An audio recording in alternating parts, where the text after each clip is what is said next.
Je m'appelle Nguyễn Ngọc Thơ.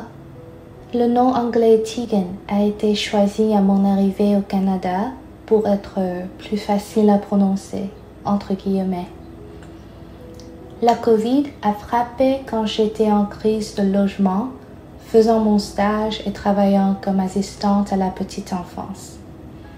En lisant les nouvelles sur la fermeture du pays entier, y compris mon logement, mes études, ma carrière, mon immigration et mes revenus, j'ai senti le sol bouger sous mes pieds.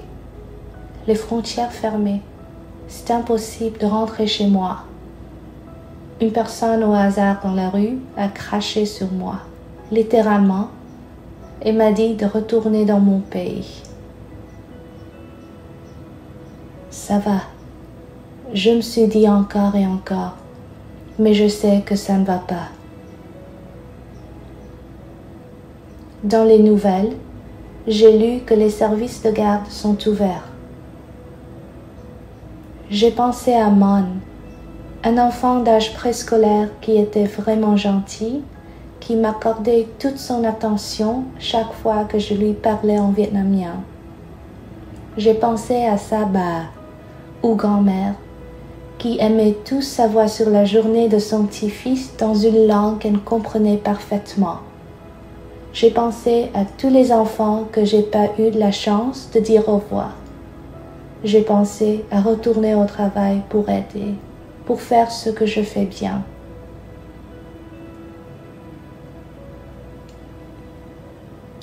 J'étais sur le point d'appeler mon travail quand j'ai pensé. Mais si j'avais la COVID, quelles sont mes protections? En tant qu'étudiante internationale au Canada, très peu. En tant qu'éducatrice de la petite enfance en Ontario, presque rien. Pas de congé maladie, pas de rémunération supplémentaire, pas de priorité au vaccin.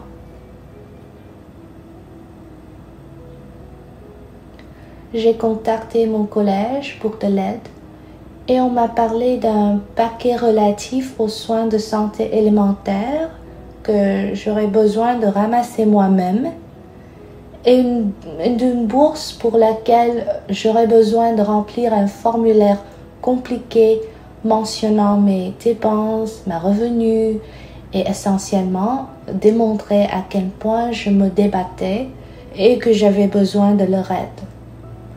J'ai fait tout ce que j'ai pu, mais ce n'était toujours pas suffisant. Je ne pouvais pas travailler parce que je me sentais en danger, sans protection, sans soutien, oubliée.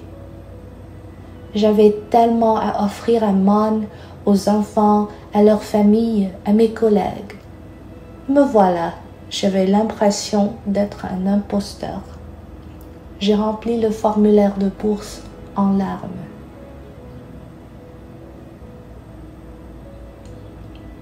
La société veut que les femmes de couleur, les éducatrices de la petite enfance offrent des soins gratuitement, qu'elles prétendent que tout va bien même si ce n'est pas le cas.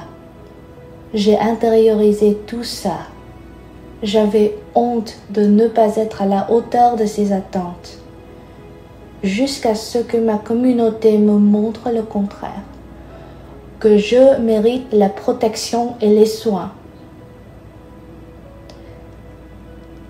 C'est ma communauté qui m'a écouté, m'a offert de la nourriture et de l'abri et plus important, m'a donné un espace où les éducatrices de couleur comme moi ont l'impression que leur voix est entendue et leur expérience est valide.